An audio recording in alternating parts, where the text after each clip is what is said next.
So now with the sequel trilogy finally over, I think a lot of fans are trying to digest it and think, should the sequel trilogy have actually happened? And I think with the reception with the last two movies, with The Last Jedi and Rise of Skywalker, I think a lot of fans are thinking, hey, maybe this should have not have happened at all. A lot of people I've seen on, on like Reddit and Twitter and things, a lot of people are just saying, we don't even think that this new sequel trilogy is even canon. People just think it just ended with Return of the Jedi and they're not even considering it canon. So in this video, I just want to go over like what my opinions on the sequel trilogy and a lot of the mistakes I think it made. And I do believe that Disney should have made a sequel trilogy, but I think they should have done it a lot differently, and I'll go over that, my opinions in this video.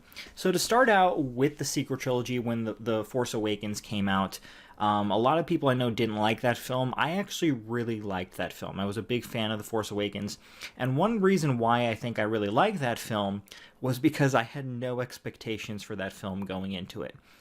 So to talk about that briefly, before The Force Awakens, one of my other great franchises that I liked was the Indiana Jones movie. I loved the Indiana Jones movies growing up.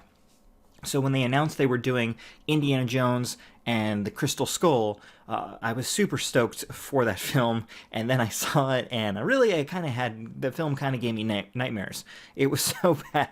I mean, it didn't actually give me nightmares, but it was such a terrible film, horrible, horrible film, that really kind of ruined my expectations. From then on, I never went into a movie like expecting a movie to be good. I kind of always just, every movie I saw, I expected it to be terrible, and if it wasn't terrible, then I was pleasantly surprised. And that's kind of how I went into The Force Awakens. I didn't expect that movie to be good at all, and it wasn't an absolute crap fest.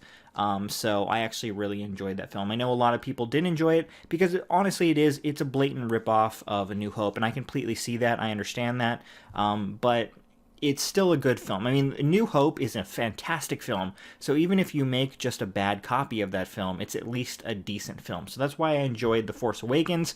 One thing that I actually really liked about The Force Awakens is they used a lot of practical sets and practical effects in that movie. One thing that I didn't like about the prequel trilogy is there's just way too much CGI, and I think a lot of directors do that. They put way too much CGI in their movies now, and that's what happened with the prequels. And with The Force Awakens, J.J. Abrams kind of took Star Wars back to its roots, back to the old days, because in 1977 they had like a set of the Death Star, and they were just like throwing firecrackers on it from a car to get the shots of like the X-Wings crashing into it.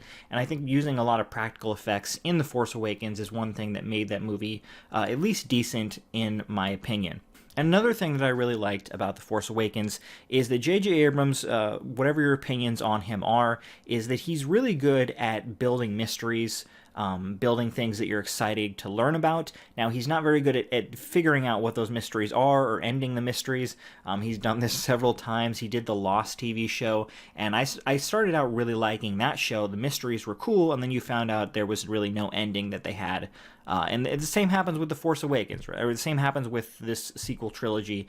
There was quite a lot of build-up in The Force Awakens. I was really excited to find out who the Knights of Ren were. It was very obvious that they were setting up Rey as she was someone important, maybe a Skywalker, maybe an Obi-Wan, maybe Kenobi. And it was really interesting to find out who this person was going to be. And then, Rian Johnson in The Last Jedi decided not to carry on any of those storylines at all. So yeah, that's why I liked The Force Awakens, but I can see why a lot of people didn't like it as well, because it's basically just a ripoff of A New Hope. But from there you had The Last Jedi, and one thing, the main reason that I think this sequel trilogy just doesn't work at all is because there was no overarching story between any of the three films. And, they've said in interviews that that they didn't have an endpoint. They didn't plan out the three films before they were made. J.J. Abrams just decided to make The Force Awakens. He gave some initial outlines to Rian Johnson for the next film, and Rian Johnson just decided, I don't like these, and he's going to do his own thing. So he completely, threw out everything that J.J. Abrams set up with Snoke, with potentially Rey being someone important, all this stuff. It's very clear to me, at least, that Snoke was meant to be the main villain of this trilogy. That was always meant to be the case, and obviously there has to be a main villain for you to defeat at the end of the trilogy. Obviously, with the prequel trilogy, that one was more dark because the bad guys actually win in the end. But obviously, they're not going to end this whole Skywalker saga with the bad guys winning. So obviously, the bad guys were going to lose. You had to have a main bad guy, and it was obvious they were always going to have some sort of redemption arc for Kylo Ren. So killing off Snoke was just stupid. Killing him off in the second movie of a 3-movie trilogy really made no sense at all. And honestly, I think that's aside from like completely butchering Luke's character arc, I think killing off Snoke was one of the worst ideas that they had. It was clear that Palpatine was never supposed to be the main villain. If he was, there would have been Easter eggs and hints and all these drops, even in The Force Awakens and The Last Jedi as well, that potentially this guy was coming back, or at least he was already back.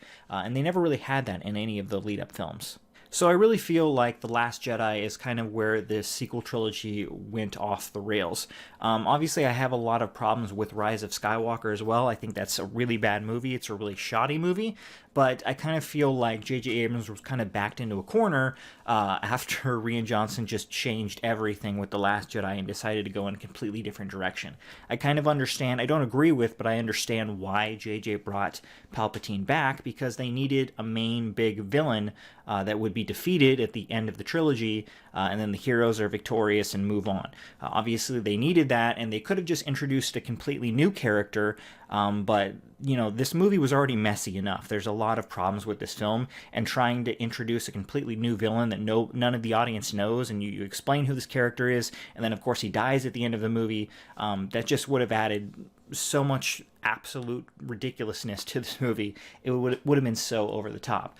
So obviously just not killing Snoke in Last Jedi would probably fix a lot of the problems with the series, and of course not killing Luke as well. But I think the main problem of this sequel trilogy is just not having the overarching plot, and just allowing each director to write their own story and direct their own story of where they plan to go with the films. I really think this is a problem that Kathleen Kennedy should have fixed. Someone who really cared about Star Wars would have made sure that all of the directors were on the same page as to where the story was going, and make sure that there was an end point, that this is where we want to reach at the end of the 3 movies, and make sure the other 2, the first and the second movie, are going to lead up to where the 3rd movie ends. So ultimately, there's a lot of problems with, all 3 of the movies, but The Last Jedi and Rise of Skywalker. Many problems with those 2 films, but I honestly feel that some people feel that the sequel trilogy never should have happened. I think Disney always needed to do the sequel trilogy, but they should have followed Lucas's plan. So George Lucas, when he sold Star Wars to Disney, he wrote out rough drafts of story plots of where he thought the sequel trilogy should go. And I honestly feel like Disney should have followed his plot. They should have followed exactly what he planned out. Obviously, he didn't want to direct them. He was selling Star Wars. But whoever the directors were going to be, they should have followed the plot of whatever George Lucas had planned out. And I think this would have been beneficial to Disney, because even if George Lucas, what he wrote out was terrible, just the sequel trilogy, the sequel plot that he planned out was absolutely terrible, Disney can always fall back on, we followed his plots. They can tell the fans, we followed his plot exactly. So if you don't like it, I don't know, it's kind of George Lucas's fault. So I feel like if they had done that, they would have deflected some of the blame from the bad sequel trilogy that they made. But yeah, just allowing any director to write the sequel trilogy however they wanted, I really feel like that was a mistake, and really set Disney up for a lot of problems. Now, Disney making, interesting character choices and really going off in different directions for Star Wars, I think could have worked out really well for them in a lot of these spin-off movies. Like if they had wanted to try something really strange with Rogue One or with the Solo film, they could have done that. And I don't think the audience would have been upset about it. The audience really got upset because they did it in the middle of the Star Wars saga and really kind of ruined Luke Skywalker and even Anakin's arc over the entire Skywalker saga. So I actually think like Rian Johnson, if he had been the director of Rogue One or one of the Solo movies and he had decided to do something way out in left field, potentially a lot of people might not have liked it, but there wouldn't have been as much hate around it because it wouldn't have been part of the Skywalker saga. It's just a one-off film. And ultimately, I think that's what Disney should have done. They just should have followed George Lucas's plan for the sequel trilogy, and then every movie that came out after that, all the spin-off films, they could have done whatever they wanted. They could have gone in any direction they wanted. But for the sequel trilogy, for finishing off the Skywalker saga, they should have gone with George Lucas's plan. So there you go, that's my opinion. I do believe that there was no way that Disney could have not made the sequel trilogy. If they didn't make it, fans would have eventually demanded it, so it had to have been done, but I do feel that they just should have gone with whatever George Lucas's plans for the sequel trilogy was. That's just what they should have gone with. So there you go, I'd love to hear your thoughts and opinions. Leave them below. Do you think the sequel trilogy just should have not been made? Do you think they should have followed George Lucas's plan, or do you think they just should have done whatever they wanted to do? I'd love to hear your opinion. Thanks for watching, everyone, and have a great day.